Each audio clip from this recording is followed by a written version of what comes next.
Aí, começando mais um Performance Extra, eu sou o Nutri João Pedro. E aí, galera, eu sou o treinador Gabriel. E hoje nós com Performance Extra, um derivado do Performance Podcast, porém um pouco diferente. Hoje presencial, só eu e o treinador Gabriel. Então, hoje a gente vai falar sobre um assunto, como no primeiro episódio nós falamos sobre emagrecimento, então hoje nós vamos falar sobre hipertrofia. Um dos assuntos que a galera mais quer saber, né, fora emagrecimento, é hipertrofia. Exatamente. Então gostaria de pedir para já se inscrever no canal se ainda não for inscrito, ou então deixar o seu like também, já para nos ajudar no engajamento do canal. Perfeito? Bora lá? Isso aí, bora começar então. Então, tranquilo. Como hipertrofia gera muitas dúvidas, tem muita coisa para falar, então acho que a gente pode começar explicando sobre o que é hipertrofia, basicamente, né? Existem várias coisas ali, mas principalmente explicar o que é proteína, porque é justamente o que a gente vê que as pessoas não entendem exatamente o que é proteína. Sempre relacionam com músculo, né? Todo mundo sabe que músculo é feito de proteína. Sim. Mas o que mais é feito de proteína também, além do músculo? Basicamente o corpo inteiro, né? A gente estava discutindo aqui um pouquinho antes de começar, mas por isso que a gente achou importante começar falando no podcast sobre proteína, porque basicamente o nosso corpo, a nossa estrutura, ela é toda feita por proteínas, diferentes proteínas, né? Que vão agir de maneiras diferentes no organismo, né? Então, se quiser explicar como você estava falando para mim das estruturas ali. Perfeito, tranquilo. A primeira dá para a gente classificar em numa 6 categorias as proteínas, tá? A primeira é justamente estrutural, que é o que compõe a nossa estrutura, por isso que tem esse nome. No caso, os músculos, né? Os músculos, eles têm essa função estrutural, essa questão também da estrutura celular. Basicamente, as proteínas compõem. Uma célula, principalmente a camada ali da membrana celular, é feito por muita proteína, diversas proteínas para fazer aquela membrana. Existem outras coisas também compondo a membrana celular e a célula, como gordura, carboidrato, mas basicamente o que faz a estrutura celular é a proteína, tá? Depois temos as funções motoras, que é justamente a função do músculo, que é aquela... Nós temos duas proteínas, né? Actina e miosina, as mais importantes, né? As mais importantes. Acontecer a contração muscular, né? Exatamente. Então, essa função motora de fazer a contração muscular para que nós gesticule, se mexa, caminhe, é uma das funções das proteínas. Tem outras funções que são os anticorpos, então, muito relacionada à imunidade. Os anticorpos são proteínas também e agem justamente para proteger, defender os nossos corpos. Outra função muito importante é de transportar tudo. Basicamente, temos proteínas específicas chamadas de proteínas transportadoras. Por exemplo, tem uma proteína que fica na membrana da mitocôndria, se não me engano, chamado carnitina. Aposto que vocês já ouviram falar, né? Um suplemento também. E transporta, né? Ela é como se fosse um canal ali onde transporta a gordura do citoplasma da célula para dentro da mitocôndria, para justamente a gordura ali, o ácido graxo, ser metabolizado, né? Passar pelo ciclo de Krebs e tudo mais. Outra proteína transportadora muito conhecida é a hemoglobina, que transporta oxigênio. Então, basicamente, o nosso sangue, né, os glóbulos vermelhos, transportam oxigênio. Esses glóbulos vermelhos são proteínas também. Outra função muito importante das proteínas, né, outra categoria, são os hormônios. Nós temos 2 tipos de hormônio. Os hormônios esteroides, que são derivados do colesterol, da gordura, testosterona, progesterona, estradiol, tudo isso aí é derivado do colesterol. E nós temos também as proteínas peptídicas, né? Peptídicas vem de peptídeo, e peptídeo é derivado ali dos aminoácidos, proteínas, né? São palavras ali, dá para dizer que são sinônimos. Tá. Agora que você comentou dos aminoácidos / proteína, é porque basicamente as proteínas elas são formadas por diversos aminoácidos, né? Claro que dependendo da proteína ali. Então, por isso que muitas vezes a gente vai associar uma coisa com a outra, né? Entre falar aminoácidos e um aglomerado, né? Digamos assim, de aminoácidos, vai se tornar uma proteína. Basicamente, os aminoácidos são as menores estruturas que nós temos das proteínas, tá? Não tem nada menor do que um aminoácido nessa composição ali. Então, quando nós juntamos os aminoácidos com outros aminoácidos, nós formamos os peptídicos. E aí, conforme essa cadeia vai aumentando, né? Aí nós formamos, daí só muda a nomenclatura de peptídeos para proteínas. Tá? Então, justamente, proteínas são vários, é uma cadeia gigantesca de aminoácidos. Nós temos 23 aminoácidos catalogados, tá? Para a formação das proteínas, sendo que 9 são essenciais. Então, nós temos algumas categorias aí. Os essenciais, os não essenciais e os condicionalmente essenciais. O que seriam isso? Essenciais é que a gente precisa adquirir através da dieta, da alimentação. O corpo não produz, só consegue com alimentação. Exatamente. Já os não essenciais, nós conseguimos construir através de qualquer proteína que a gente coma, a gente vai conseguir sintetizar esses aminoácidos no nosso corpo. Literalmente qualquer proteína, por exemplo, se eu comer proteína de animal, ou se eu comer proteína de soja, de arroz, vai conseguir sintetizar. Nosso corpo consegue sim, bem tranquilo, tá? Mas, por exemplo, eu como a proteína do arroz, ela vai se transformar em algum aminoácido específico ou o corpo ele separa para que ele precisa? Beleza, tem a proteína do arroz, pode ser qualquer proteína, pode ser a da carne, vai fragmentar, porque essa proteína é composta de vários aminoácidos. Tá? De todos? De todos ali. Basicamente. Então, vai fragmentar no aminoácido e a partir disso, a síntese proteica vai, digamos, reconstruir em outras proteínas. Não necessariamente vai reconstruir essa mesma proteína que a gente comeu. O próprio corpo vai reconstruir naquela composição de proteína que ele precisa. Isso. Ou que ele vai utilizar naquele momento ali. Exatamente. Seja uma proteína, digamos, para um corte que a gente fez na pele para reconstruir, então vai criar a proteína exatamente para a pele ali, ou então, se tratando da hipertrofia, para a reconstrução do músculo. Da célula muscular. É justamente porque a gente precisa mesmo, tá? Entendi. O corpo vai fazer esse direcionamento, basicamente. Isso. Inclusive, a gente pode falar um pouquinho mais disso daqui a pouco, tá? Então, existem os não essenciais que a gente produz e os condicionalmente essenciais, que na maior parte da nossa vida, nós conseguimos sintetizar também. Porém, em alguns momentos específicos, a gente precisa ingerir através da dieta, como é o caso da glutamina, que é muito falado. É o aminoácido mais abundante, né? Mas nós utilizamos tanto para a imunidade, para as células da imunidade, quanto para as células do intestino. Em alguns casos específicos, nós precisamos suplementar lá, mas são casos mais clínicos. Mais de doenças. Mais de doenças mesmo, em que a gente não consegue produzir em quantidade suficiente, tá?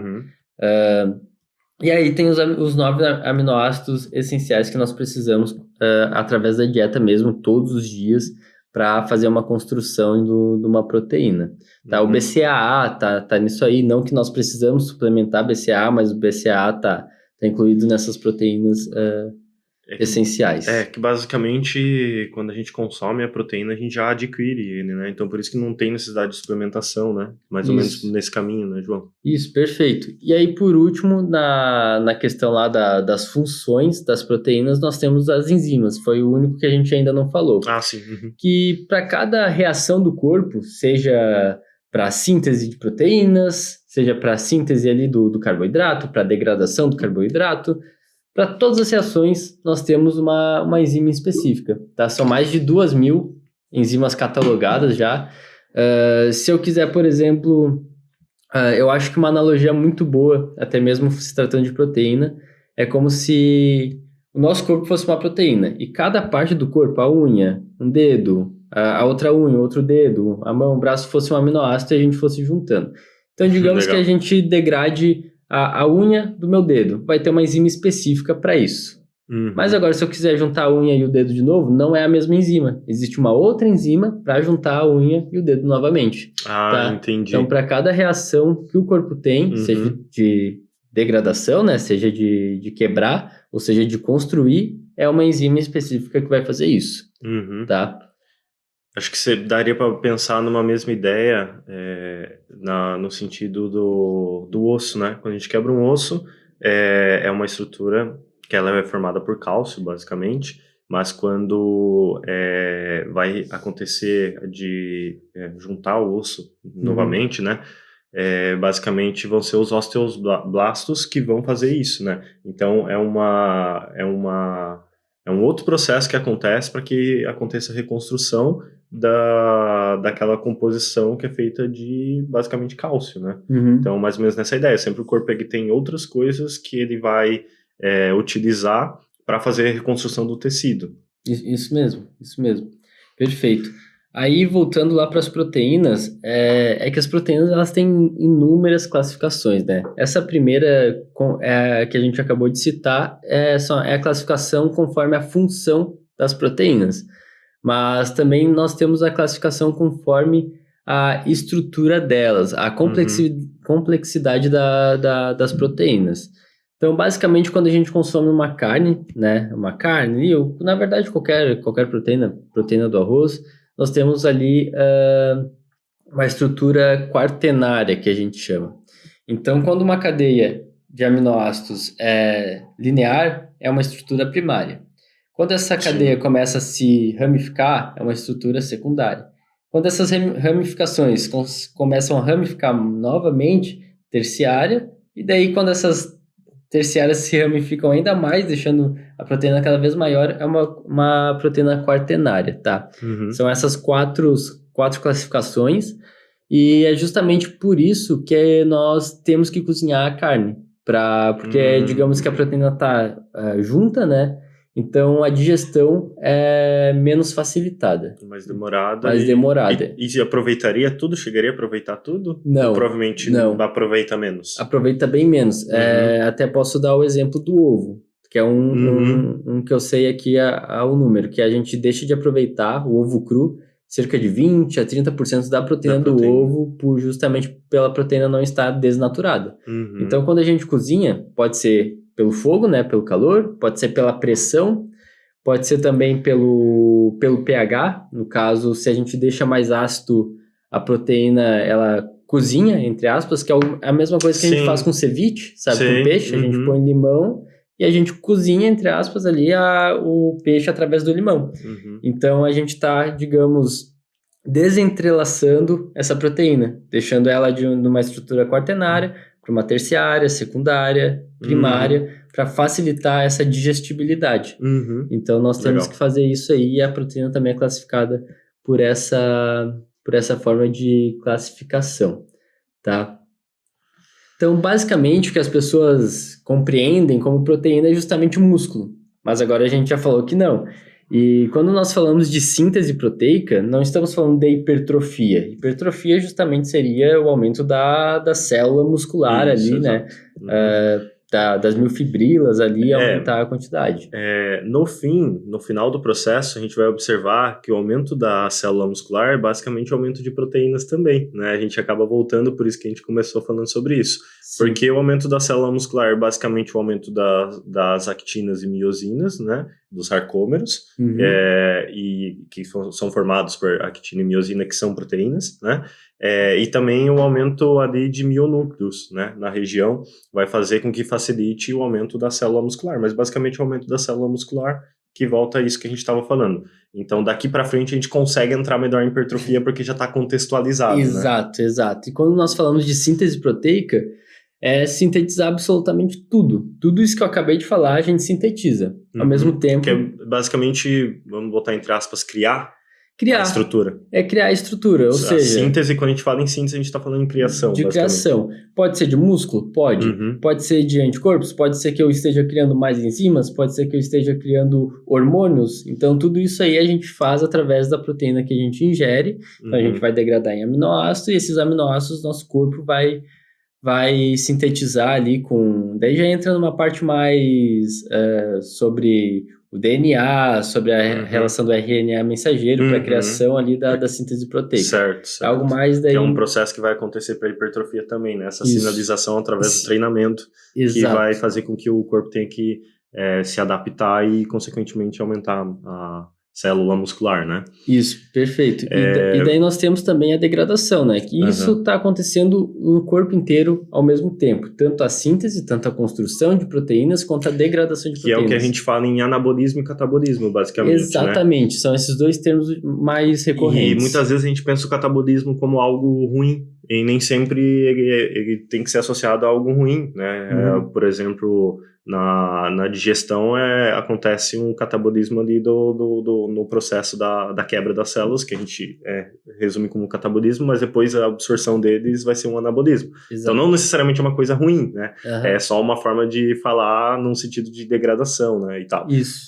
Agora pensando em catabolismo muscular, sim, seria uma coisa ruim, que é algo mais comum que a gente escuta por aí, né? Isso, perfeito. Então, como a gente está sempre trocando, né, a gente está degradando células velhas e reconstruindo essas células para deixá-las novas, isso é algo justamente benéfico para nós, para nossa longevidade, que é essa degradação das células velhas para a construção de células novas, é chamado de turnover, e a gente está o tempo inteiro. Tem células que duram, digamos, 1 ano, tá? E tem células, se não me engano, o colágeno do corpo inteiro a gente troca em 1 ano. A hemoglobina... já ouvi falar, não tenho certeza absoluta, mas já escutei bastante que a pele em si, aos poucos, durante 1 ano a gente acaba trocando por inteiro. Justamente, a pele é uma que a gente troca ao longo de 1 ano, né? Claro que não é do nada, devagarinho. Não é igual uma cobra, né? Não é que nem uma cobra, é devagarinho ali. Mas dá pra dizer que em 1 ano a nossa pele é renovada a cada 1 ano. A hemoglobina é a cada 4 meses, se não me engano. Toda a hemoglobina, né, as células de transporte ali de oxigênio, que a gente já falou, é a cada 4 meses, 120 dias. E basicamente todo dia a gente está trocando. Então esse é o turnover proteico, tá? Agora se tratando então de hipertrofia de músculo, a gente tem que basicamente mandar uma sinalização, né, através do treino. Até gostaria que tu falasse um pouco mais disso daqui a pouco. E através da alimentação, nós temos que fazer com que o nosso anabolismo, porque a gente sempre está catabolizando o músculo, tá? Então a gente tem que fazer com que o nosso anabolismo seja superior ao catabolismo. E é nessa margem em que de anabolismo a mais que a gente vai fazer a construção de músculo propriamente, né? Então, basicamente, o que é essa sinalização que a gente precisa do treino? Então, basicamente, você não vai aumentar a massa muscular se o teu corpo não precisar aumentar a massa muscular. Porque, inclusive, a gente fez um vídeo de perguntas e respostas e falou um pouco sobre isso. Se o seu corpo ele não precisa aumentar a massa muscular, não vai, porque a massa muscular é muito custoso para o corpo, né? O quanto de energia que tem que gastar só para manter a massa muscular ali já é grande, né? E imagina se locomovendo, fazendo as coisas do dia a dia.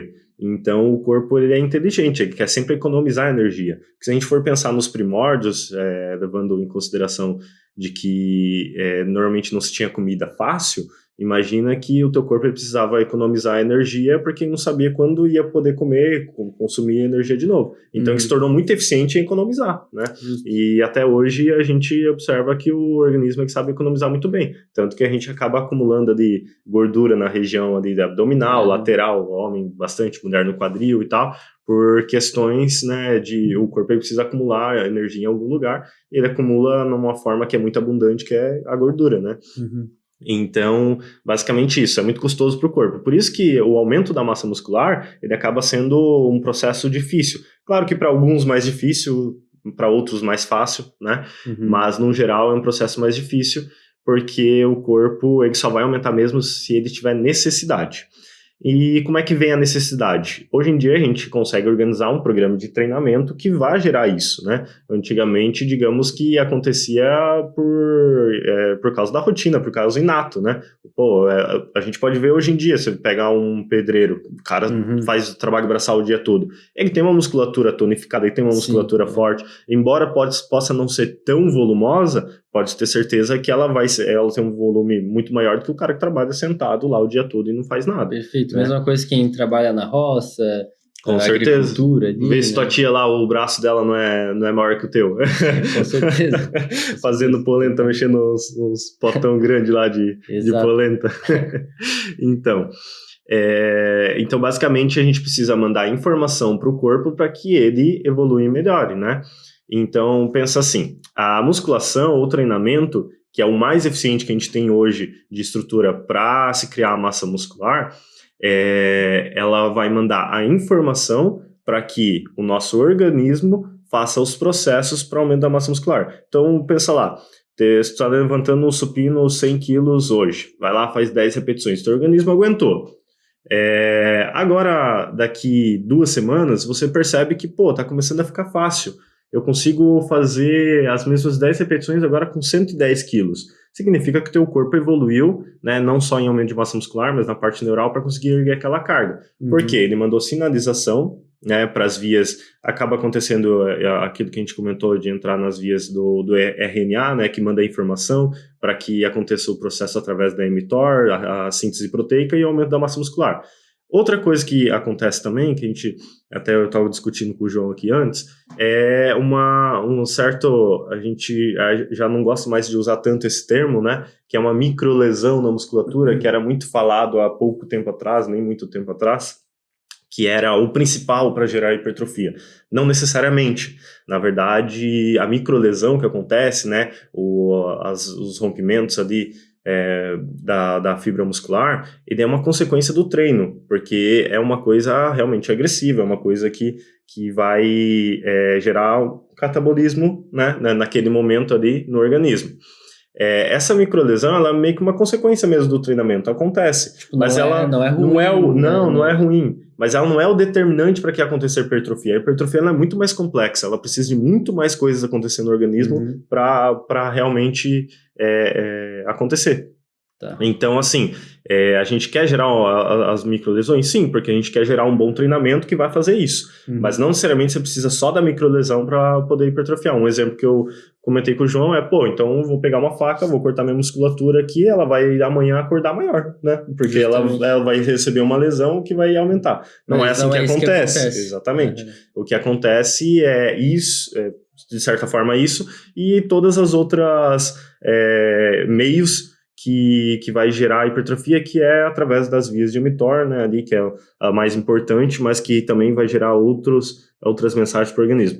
Mas, basicamente, o treinamento ele vai gerar, então, informação para o organismo de que ele precisa evoluir para poder dar conta daquela atividade. Sim, isso tem muito a ver com dor tardia. Por exemplo, a dor significa microlesão? Sim, pode ser que sim, mas a dor tardia ela não tem muita relação com a hipertrofia. Não necessariamente. Eu posso não estar sentindo dor no músculo, treinei a bíceps, não sentir dor, mas pode estar crescendo. E com certeza vai estar aumentando massa muscular, tá? Sim. Tanto que indivíduos que são mais avançados, eles normalmente sentem ou pouca dor muscular, ou às vezes nem sente dor muscular, só sente aquele cansaço da musculatura, sente que fez o exercício. E gera hipertrofia igual. Mas a dor muscular ela não é obrigatória para que você tenha um aumento da massa muscular. Ela é também só uma consequência que acontece ali por causa do treinamento. Perfeito. Outra dúvida que eu tenho também é em relação à força e hipertrofia mesmo, né? O ganho de massa muscular. Tem relação direta? São coisas diferentes? Uma influencia? Mas são coisas um pouco diferentes. Mas, claro, se você tem tem uma massa muscular um pouco mais avantajada, você tende a ter um pouco mais de força. Mas não necessariamente você precisa só ter uma musculatura grande para ter força. A força ela é uma coisa muito neural. Então, é a informação que o teu cérebro manda para a tua musculatura contrair. A gente tem motoneurônios, né, que são neurônios que estão lá na musculatura que faz com que ela se mova, basicamente. Então a gente manda informação, esses motoneurônios vão mandar a informação ali para a musculatura se contrair. Vamos supor que a gente tenha lá, hipoteticamente, 10 motoneurônios no bíceps. Se o teu cérebro manda informação de contração, mas ele manda a informação de contração para 8 motoneurônios, você não vai ter o máximo de força que você poderia ter. Agora sim, manda para os 10, você vai ter. Então, por isso que tem uma relação neural também. Porque a tua parte neural, ela tem que contrair o maior número de fibras possíveis para fazer força. E quando você começa um treinamento, tua parte neural nem sabe o que está acontecendo às vezes. Ela tá lá toda perdida. Pode ver, tem um aluno lá, que você vai saber quem é, mas não vou falar o nome para ele não ficar com vergonha, que, cara, ele tá fazendo o peitoral e tá tremendo o músculo da perna, tá ligado? Justo, Entendeu? Isso é uma coisa neural que o corpo ele tá entendendo como é que é o processo, o que tem que fazer, onde ele tem que contrair, né? Porque, pensa, uma pessoa que ela normalmente passa muito tempo parada, passou muito tempo da vida sem fazer atividade. Então, basicamente, a parte neural dela tá reaprendendo a fazer um exercício mais controlado, claro, né? O caminhar e tal é uma coisa comum, mas um exercício controlado, onde você vai ter que usar força e tal.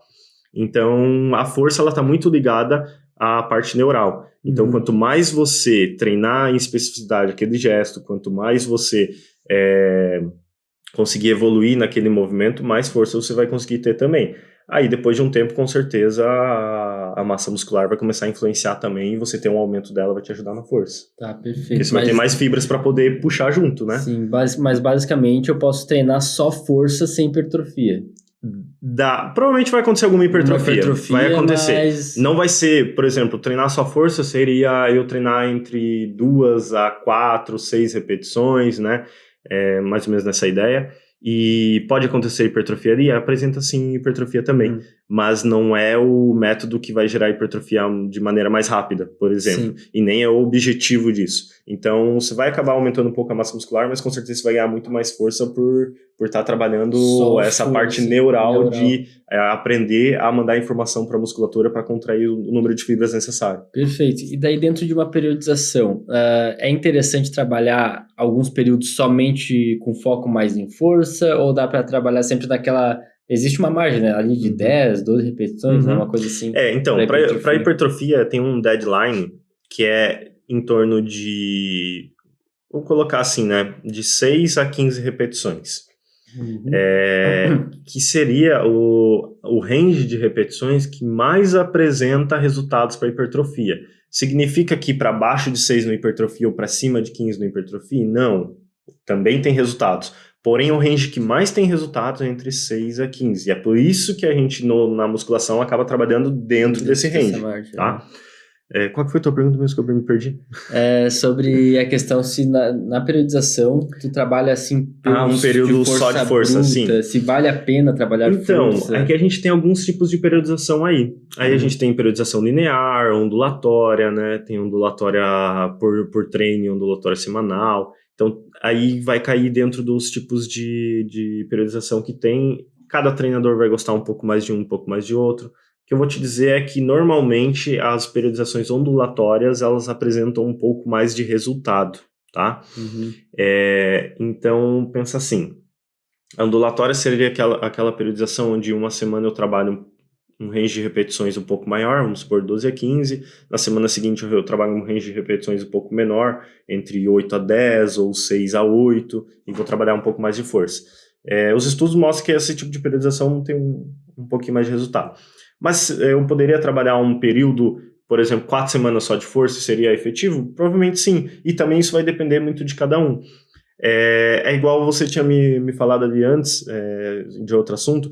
Pensa numa linha reta, onde aqui no meio é onde as pessoas tendem a ter mais resultados, mas algumas pessoas vão ficar mais para a esquerda e outras pessoas mais para a direita. Então, algumas pessoas vão apresentar grandes resultados trabalhando mais força, e outras vão apresentar grandes resultados trabalhando mais repetições e um pouco menos de força. Mas a maioria, no meio termo ali, é onde vai apresentar mais resultado.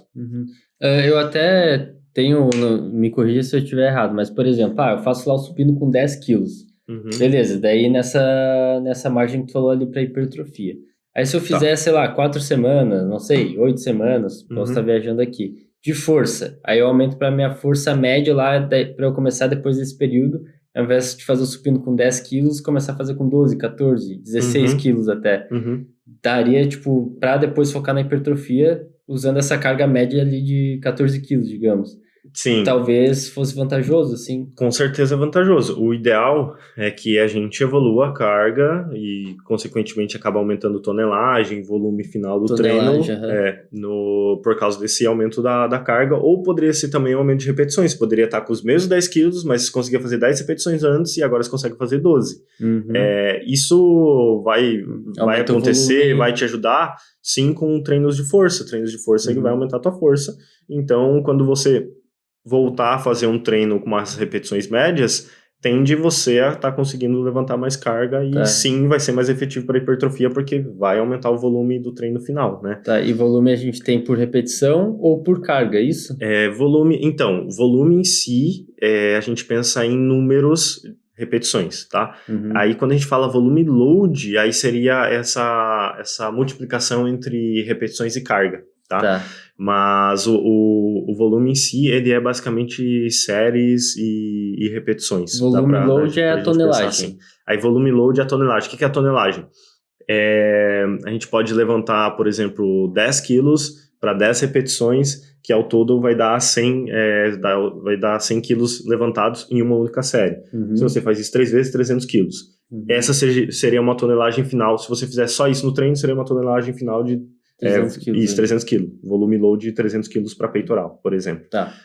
Então, se qualquer coisa você aumentar, seja uma repetição ou seja 1 quilo, no final vai dar mais. E para hipertrofia, normalmente, a gente quer aumentar isso ao longo do tempo, obviamente, tá?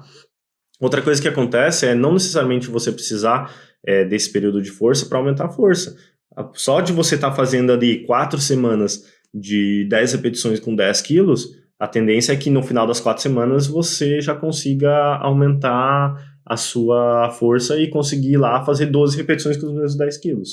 Mas é claro que essa variação entre e mais para força e mais para repetição é interessante. Sim. Até porque o nosso corpo, como ele se adapta muito fácil e ele se acomoda muito fácil, é igual eu falei antes lá no começo, ele aprende a economizar energia de maneira muito fácil. Então, por isso que fazer essas variações no estímulo que você está dando é muito importante. Então, nem sempre, e na verdade deveria ser menos frequente, a troca de treino ou a troca de exercícios, né? O mais frequente deveria ser a troca de estímulo em si mesmo. Você pode evoluir mudando o estímulo e não mudando o exercício. Porque quando você muda o exercício, você basicamente tem que ficar bom de novo naquele exercício que você começou a fazer agora.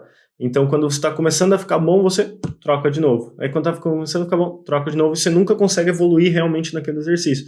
Então, sempre você vai lá no supino, tá com a mesma carga do que você estava há 2 treinos atrás que você estava fazendo ele. Então, por isso que é bom passar pelo menos, no mínimo, 4 semanas, mas em torno de 6 a 8 semanas no mesmo exercício para você poder evoluir realmente nele e daí ir lá e trocar de estímulo. Daí vai valer a pena trocar o estímulo. Tá. Justo. Outra dúvida, tem muitas pessoas que falam que treinar 40 minutinhos é muito mais efetivo que treinar 1h30. Como é que é isso, essa relação de treino curto com treino longo? Cara, difícil. Tem muita diferença? Tem. Os dois estão certos? Pode ser que sim, depende do indivíduo. Tem indivíduo que vai ter muito resultado treinando pouco tempo ali e tendo o resto de descanso, e tem indivíduo que vai ter menos resultado. No geral, cara, eu diria que precisa de um pouco mais de tempo de treino. Por quê? Se você treina 40 minutos, ou você vai fazer um volume de treino baixo, então vai fazer poucas séries, por exemplo, 3 exercícios de peito com 4 séries. Acho que é isso que vai dar 40 minutos, vai dar mais ou menos isso aí. Ou você vai fazer um treino onde você vai conseguir dar mais volume e, consequentemente, você também vai ter mais tempo para descanso. O descanso é muito importante, por quê? A gente precisa de um tempo ali, em torno, depende do tipo de força que você está fazendo, mas em torno de 1 minuto, vamos resumir, para que o teu corpo esteja capaz de fazer a próxima série. Se ele não estiver capaz de fazer a próxima série, igual você fez anterior, vai regredir a repetição, por exemplo. Sim, então, na primeira série você fez 12, morrendo. Aí você deu 30 segundos de descanso, a segunda série você fez 6. Nem metade das vezes você vai conseguir fazer. Isso não vai ser efetivo. Mas eu falhei. A falha, ela não é uma preditora para que você tenha hipertrofia, tá? Às vezes ela até pode atrapalhar. Por quê? Porque você não vai conseguir fazer um volume de treino bom. Sim, entendeu? Porque às vezes a falha foi justamente por não ter dado tempo para recuperação para ressíntese da energia, do ATP, exato. Quando a gente faz um treinamento ali de alta intensidade, que é a musculação, a gente usa fontes de energias mais rápidas. Sim. Ela te dá pouca energia, digamos assim, de uma maneira muito rápida, e ela precisa de um tempinho para recuperar, que vai gerar em torno ali, em 30 segundos vai ter te recuperado pelo menos 50% já do teu, digamos, não estoque, né, mas da energia que você consegue gastar no exercício. Só que para você conseguir recuperar pelo menos 80% disso, você vai precisar ali em torno, dependendo do esforço, de 1 minuto a 1 minuto e meio. Então, se você dá menos descanso que isso, você não vai conseguir fazer a série, então não vai ser efetivo. E se você chega à falha em todas as séries do treino, talvez no primeiro exercício você até sustente, mas o segundo exercício não vai, o terceiro e o quarto não vai. Então não vai ser efetivo porque, novamente, vai ser menos carga e menos repetições que você vai aguentar naqueles exercícios. E a tonelagem no final vai ser menor. A tonelagem no final, que é aquela conta, né, carga vezes repetições vezes séries, vai ser menor do que o que você conseguiria se desse mais descanso e não chegasse à falha necessariamente, tá? Então, a falha ela não é algo primordial para hipertrofia. Posso chegar à falha? Com certeza. O treino eu diria que é até um pouco mais divertido, para quem gosta realmente de treinar quando se falha. Mas deixa para falhar na última série do exercício, dá um descanso bom daí entre um exercício e outro, dá um tempo maior, uns 3 minutos, e daí você vai conseguir fazer o próximo exercício bem também. Perfeito. E aí a gente está falando muito de musculação, mas é só musculação que causa hipertrofia? Existem outros esportes que podem causar hipertrofia também? Digamos que todo esporte que ele vai precisar usar a musculatura, ele vai gerar alguma hipertrofia na musculatura. Tudo que você gera movimento, o corpo vai ter que se adaptar para, né? Só que depende do tipo de estímulo que o corpo está recebendo. O método da musculação, ele é o melhor para hipertrofia, não tem dúvidas. A forma que foi criado, tudo isso que eu estou falando de séries, repetições e descanso, por enquanto que a gente tem de conhecimento, de estudos, é o melhor que gera hipertrofia. Poderia hipertrofiar fazendo crossfit? Com certeza, também é um método interessante. Calistenia, levantamento de peso olímpico. Se for ver, dando um exemplo de esporte, a galera da ginástica, os caras têm um volume muscular bom, porque tem um esforço grande. Tem um bíceps... Que tem um esforço, exato, que tem um esforço grande. Então, vai gerar hipertrofia? Vai, mas, poxa, qual que é o método que é mais eficiente e mais rápido? É a musculação, não tem dúvidas disso. Mas outros esportes também podem gerar, sim, sem problema nenhum. E qualquer pessoa pode fazer a qualquer momento, por exemplo, um idoso, uma criança, um adolescente... Tem idade para começar? A musculação? O esporte no geral, musculação. Cara, o esporte no geral vai depender muito da atividade, né? E muito de pessoa para pessoa. Mas a musculação eu diria que ela é mais integrativa. Eu diria que, cara, todo mundo dá para fazer. Inclusive, tem estudos que conseguiram fazer treinamento com pessoas, com pacientes oncológicos. E claro, muito mais delicado. Só que assim, eles conseguiram fazer um treinamento onde eles comprovaram que as pessoas que treinaram antes da quimioterapia, elas passaram um processo de quimioterapia muito melhor do que as pessoas que não treinaram nada. Só que, claro, muito mais controlado, mas dando um exemplo muito extremo para dizer que, cara, basicamente todo mundo pode fazer, porque como é um tipo de treinamento que ele é muito mais controlado, né, muito mais, digamos, estático, onde você vai lá, para no exercício, organiza a postura e faz o movimento, você consegue conduzir muito mais e ele fica muito mais seguro, né? Eu mesmo comecei a treinar com 14, 15 anos, então, desde adolescente, eu tenho aluno de 14 anos, já treinei alunos de 12 anos, tudo só tem que ser adequado, mas, cara, praticamente toda idade dá pra fazer, assim como eu tenho alunos de 74, 78 anos. Até tem uma menininha que faz LPO, né, levantamento de peso olímpico no Instagram, agora eu não lembro o nome dela, e ela levanta peso pra caramba, pra idade dela, ela tem 8 anos, né, e 8 anos já fazendo Faz um snatch mais pesado que o teu, cara. Exatamente, e já fazendo movimentos extremamente complexos e com uma carga extremamente alta para ela, né? Então, com certeza... O que eu diria? A gente tem que separar um pouco entre rendimento, também, né? E saúde, pessoas comuns. Ela, no caso dela, ela tá indo mais pro lado do esporte provavelmente, mesmo. Acredito que ela treine para rendimento. Aí, se eu te falar que rendimento é saudável, eu estaria mentindo. Cara, rendimento, eles estão pensando basicamente em legado e ganhar, né? Então, imagina... O cara, se ele precisasse, e muitas vezes a mente de um atleta, tá? Se ele precisasse, se alguém falasse pra ele, cara, você vai perder 10 anos da tua vida, mas você vai ser o maior campeão de todos os tempos. Cara, beleza, vou ser o maior campeão de todos os tempos, não tem problema eu perder 10 anos da minha vida. Então, basicamente, cara, quando a gente fala em rendimento, a gente não fala em saúde. E, por exemplo, se eu fosse fazer um treinamento para uma menina de 8 anos e tal, seria muito mais tranquilo, não seria nessa pegada.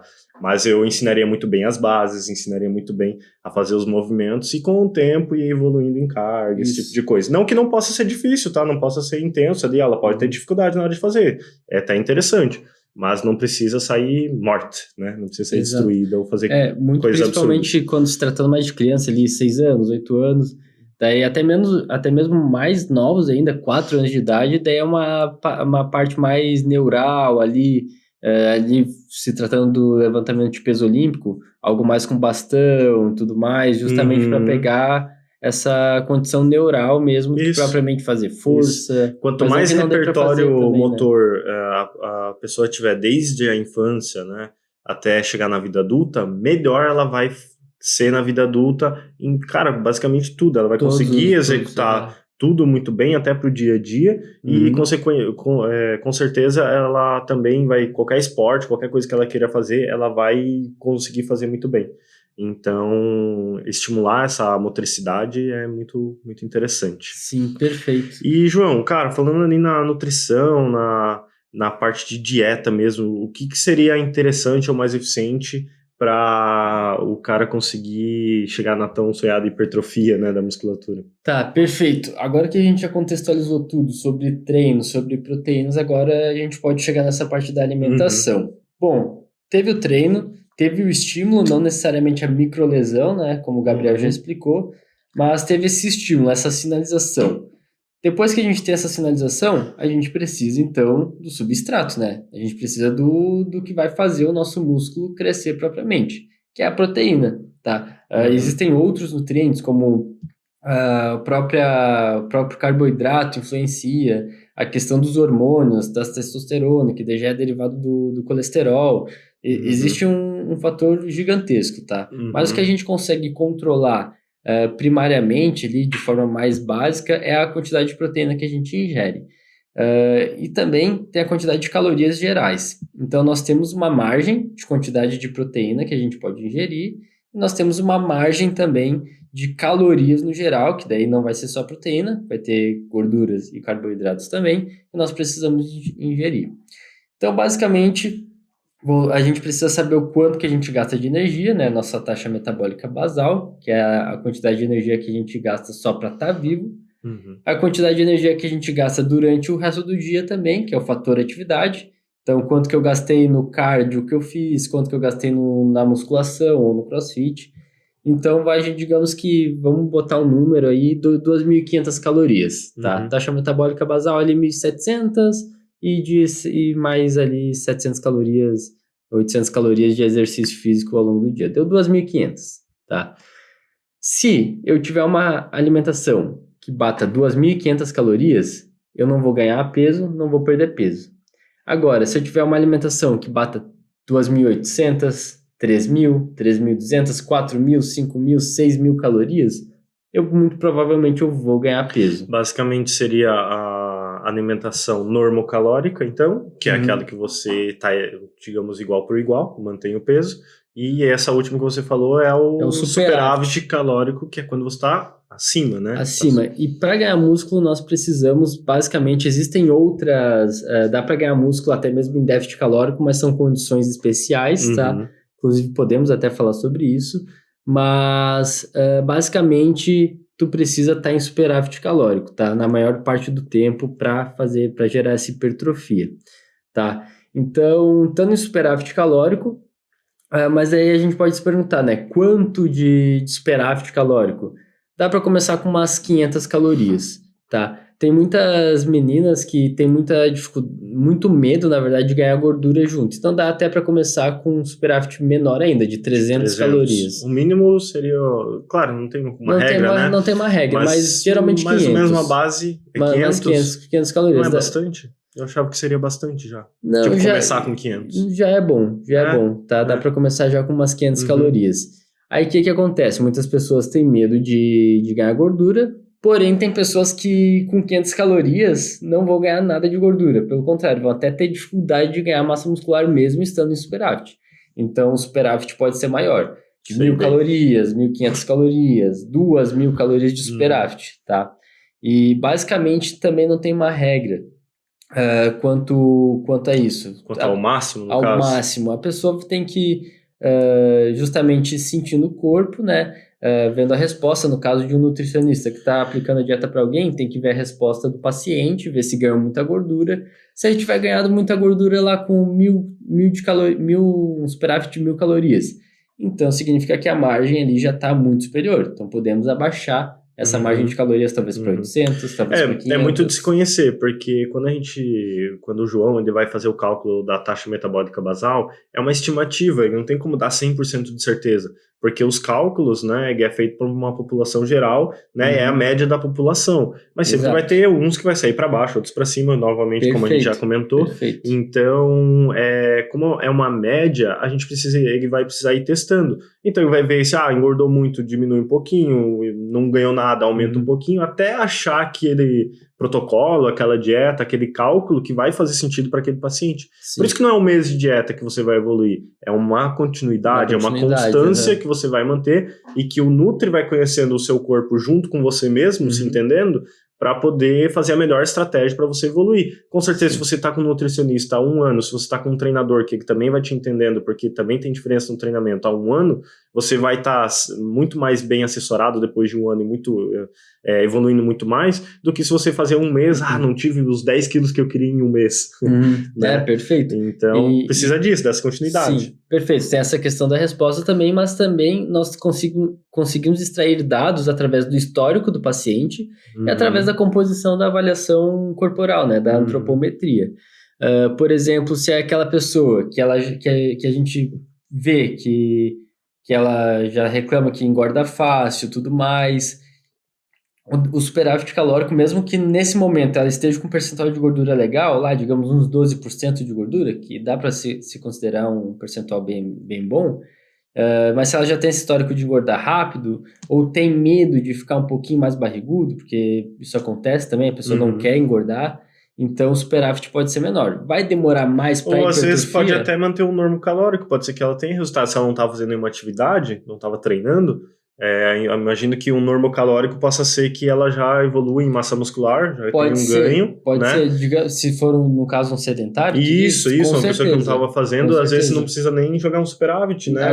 Evitando isso, conhecendo que a pessoa ela diz que já engorda fácil, esse tipo de coisa. Nesse caso, assim, de uma pessoa que nunca teve estímulo de treino, para começar com um treino ali logo em seguida, provavelmente ela vai ganhar massa muscular e vai perder gordura também. Esse é um dos casos em que consegue aliar os dois, mesmo não estando superávit. Na verdade, muitas vezes, eu imagino que só readequar a dieta da pessoa, por exemplo, ela até comia as mesmas calorias, mas a qualidade dos alimentos era tão ruim que deixa a pessoa às vezes mais retida, esse tipo de coisa, né, que pode deixar ela mal. Então, às vezes, só readequar a dieta, né, colocar alimentos, alimentos melhores, já deve ajudar. E readequar também a quantidade de macros. Às vezes a pessoa comia as mesmas calorias, mas você pode comer, por exemplo, as mesmas calorias com baixíssima proteína, muita gordura e carboidrato, ou você pode comer de forma adequada, né? Mais proteína, né? Um pouco menos ali de gordura e o carboidrato na quantidade adequada, que com certeza a pessoa adequando isso já vai ter um resultado legal. Aí depois, né, vai poder entrar com outras estratégias, não queimando cartucho, né? Usando as estratégias que tem daí para a pessoa poder evoluir. Se ela começasse às vezes ali já com tudo, até teria uma evolução, eu vou dizer até que igual, cara, se ela fizesse só uma readequação e depois não tem muito mais para onde ir, já não teria resultado, né? Daí também tem aquela questão de manter a consistência, porque às vezes não é só ter o resultado, às vezes não é só ganhar 10 quilos de músculo, mas é manter esses 10 quilos de músculo. E para manter esses 10 quilos de músculo, com certeza é bem mais difícil do que chegar lá, tá? É bem mais difícil tu manter ali esses 10 quilos a mais digamos, 1 ano, 2, 3 anos, até, digamos, esse peso ser o teu peso normal, né, do que propriamente chegar até esses 10 quilos a mais. Por isso que é interessante não fazer nada restritivo, não fazer nada absurdo. Pensa numa escadinha, vai subindo ao pouco a escadinha, porque cada degrau que você sobe, você se estabiliza. Você sobe mais um degrau, estabiliza. E dessa maneira, você adquire aquilo e ele é teu. Você perdeu o quilo e estabilizou, agora você perdeu realmente, é teu. Ou ganhou, enfim. E depois, quando você chegar lá na frente, vai ser muito mais fácil de você manter do que se você já pula 3 degraus lá, depois você desaba e não consegue mais manter nada, perfeito. Né? E daí voltando ali também a falar sobre questão do superávit, para a gente já ir para o próximo tópico.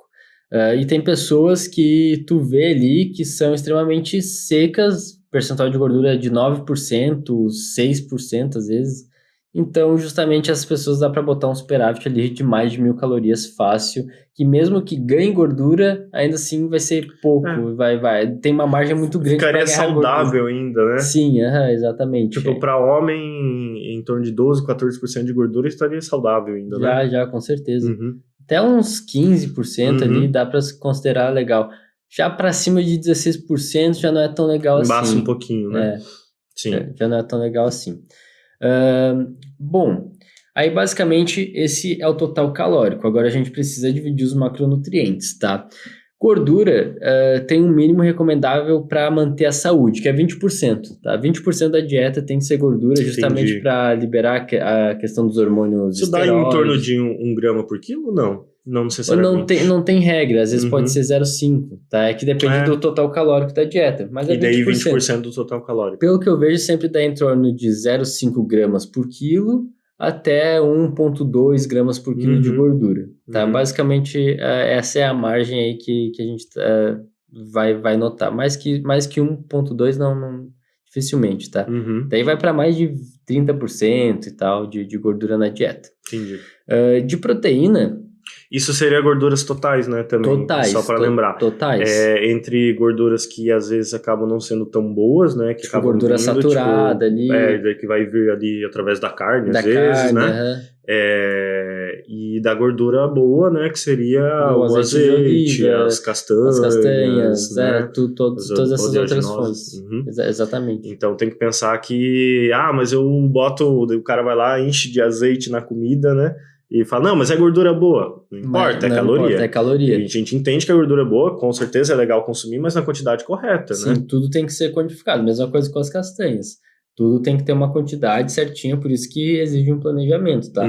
Justamente porque... Pasta de amendoim, que a galera erra muito, que me veio à cabeça agora. Exatamente. Mas a pasta de amendoim é melhor que tá comendo chocolate. Bom, talvez né? não. Se você pensar no alimento em si, é muito interessante o alimento, né? O amendoim, a gordura que é boa ali do amendoim, mas o quanto que você vai comer, o quanto de calorias que você vai consumir naquilo, cara, é muito, Sim. Abundante, né? E talvez também não seja... Talvez o chocolate seja até melhor que a pasta de amendoim também.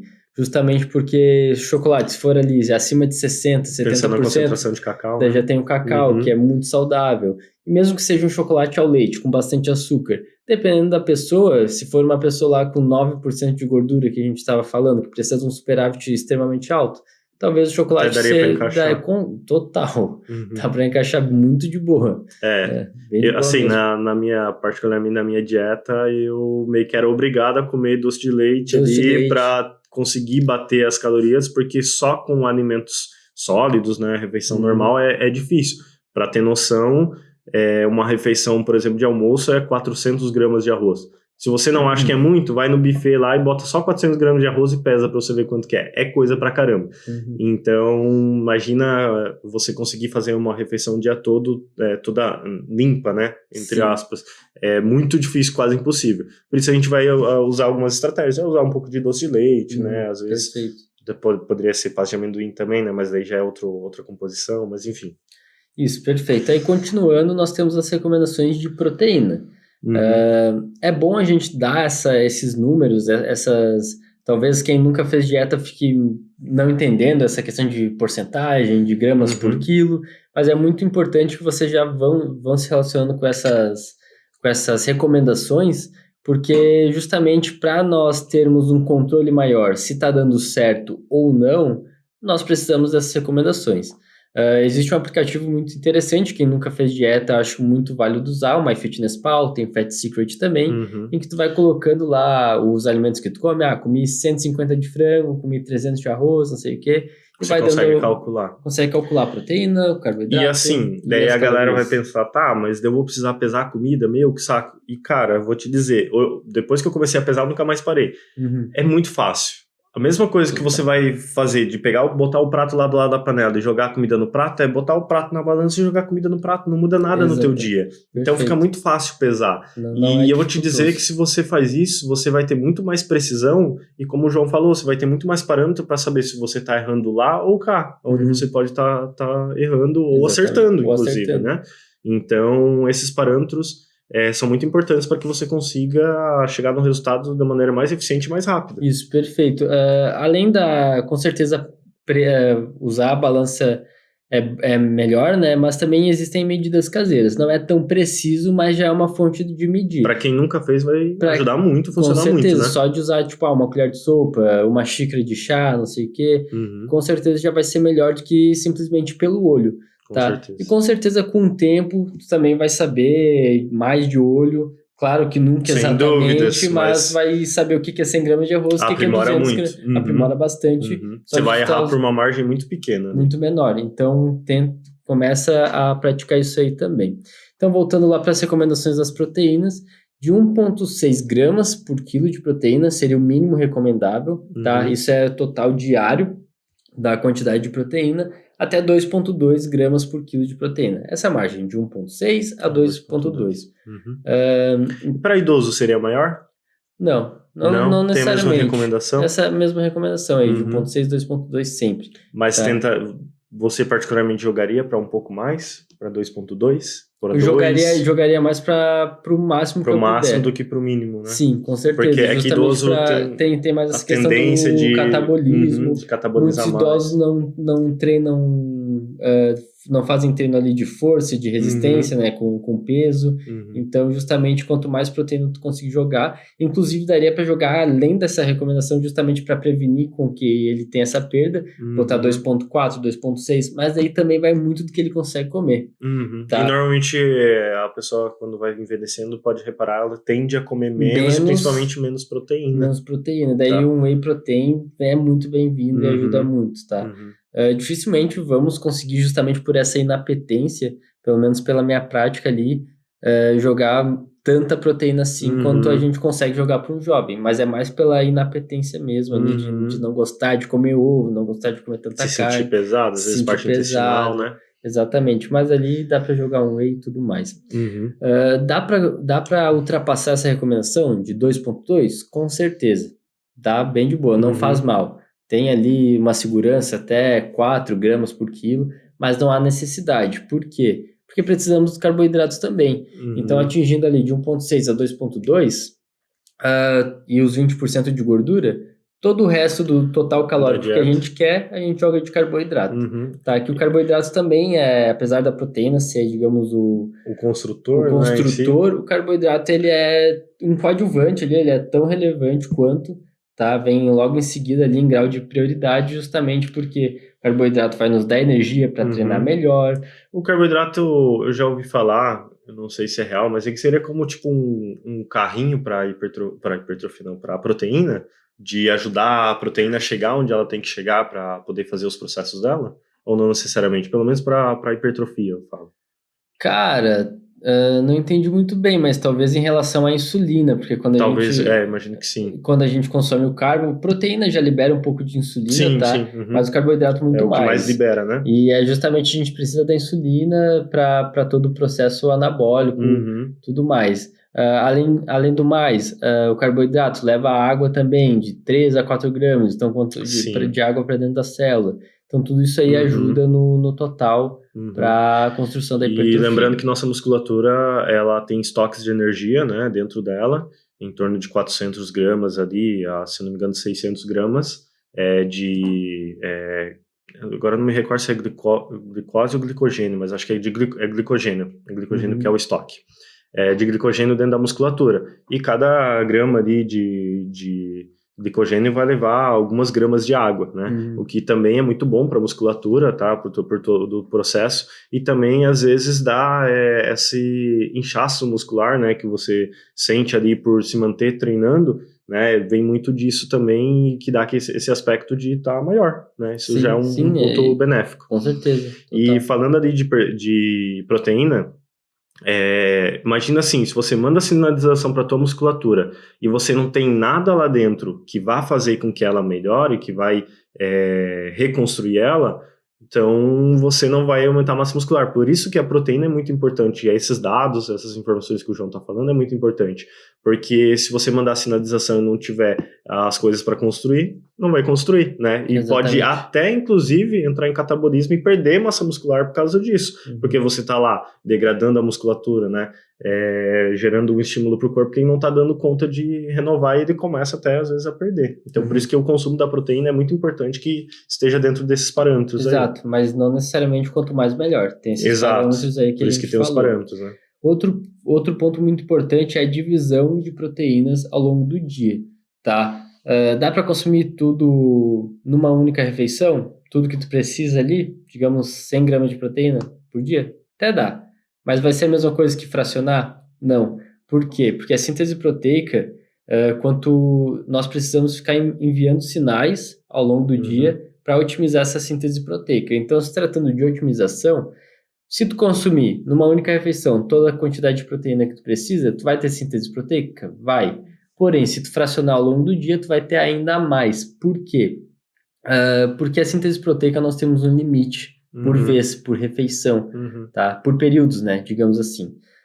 Geralmente ali, claro que varia de pessoa para pessoa o peso, né? Mas é em torno de 20 gramas de proteína que a gente ingere por refeição. Dá para ingerir 40, 60 gramas de proteína? Dá. Mas ali, para síntese proteica, umas 20 gramas. 20. Na verdade, tem uma recomendação, que é 0,3 gramas por quilo por refeição. Legal. Então, uma pessoa ali de 70 quilos vai dar 21 gramas, tá? Que ela otimiza ali.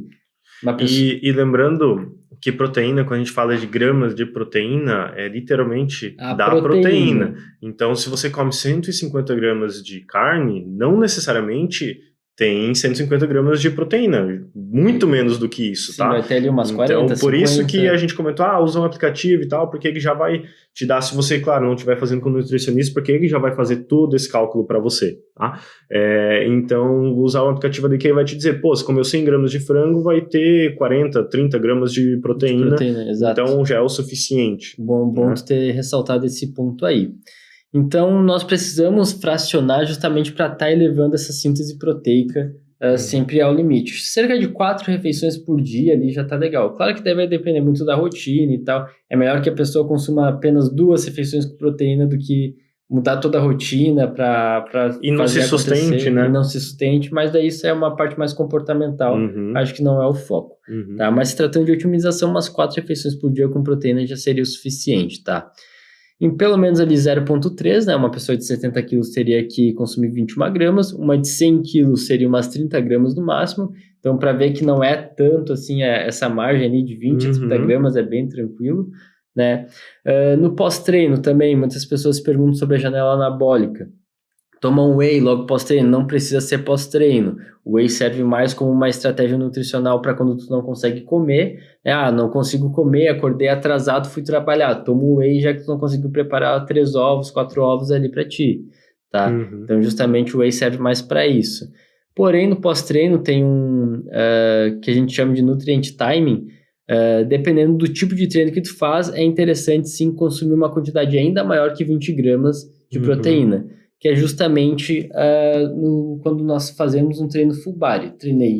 Fiz agachamento, fiz costas, fiz peito, então treinei vários grupos musculares. Então tem um estudo bem bacana que mostra um treino isolado quando comparado com um treino full body. E nosso corpo naquele momento ali, na próxima refeição, né, não necessariamente 1 hora após o treino, mas na próxima refeição após o treino, nós conseguimos utilizar para a síntese proteica uma quantidade maior, de 40 gramas até de proteína quando comparado às outras 20 gramas, tá? Nós temos uma sinalização mais efetiva para a síntese proteica.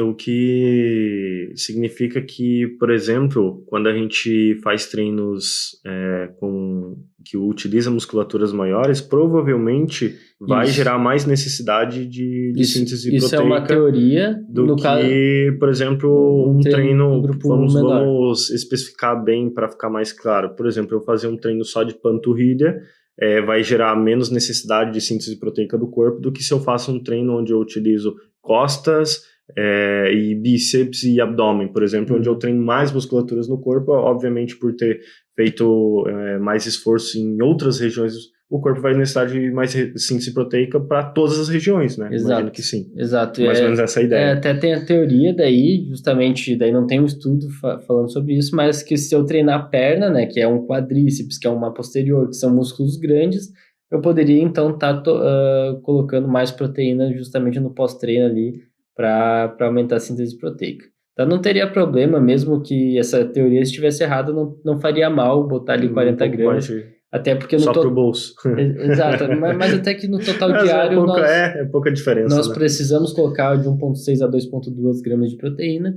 Então muitas das refeições vão estar acima de 20 gramas por refeição, justamente porque nós precisamos bater essa quantidade total diária, que com certeza é a principal recomendação. Depois vem o fracionamento das proteínas ao longo do dia. Para não acontecer isso, teria que fazer umas 6 refeições por dia para conseguir fracionar bem a proteína, exato, né? Exato. Mas na rotina, às vezes, fica bem inviável. Então, de qualquer maneira, igual a gente falou antes, é muito melhor você primeiro adequar a refeição à tua rotina do que ao contrário, porque senão você não vai conseguir manter ao longo do tempo. E o mais importante de tudo isso que a gente está falando é a constância.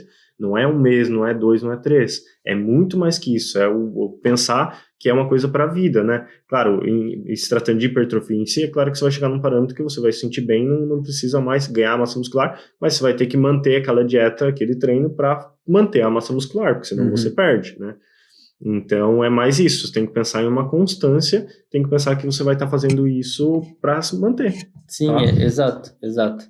E outra coisa também, muitas pessoas, claro que as maiores fontes de proteína, até pelo valor biológico, é das carnes, tudo mais, mas muitas pessoas acabam negligenciando as proteínas vegetais, do arroz, do feijão, da lentilha, mas todas essas proteínas nós devemos contar na dieta. Se eu comer arroz, tem não só da carne, não só da carne, contar tudo.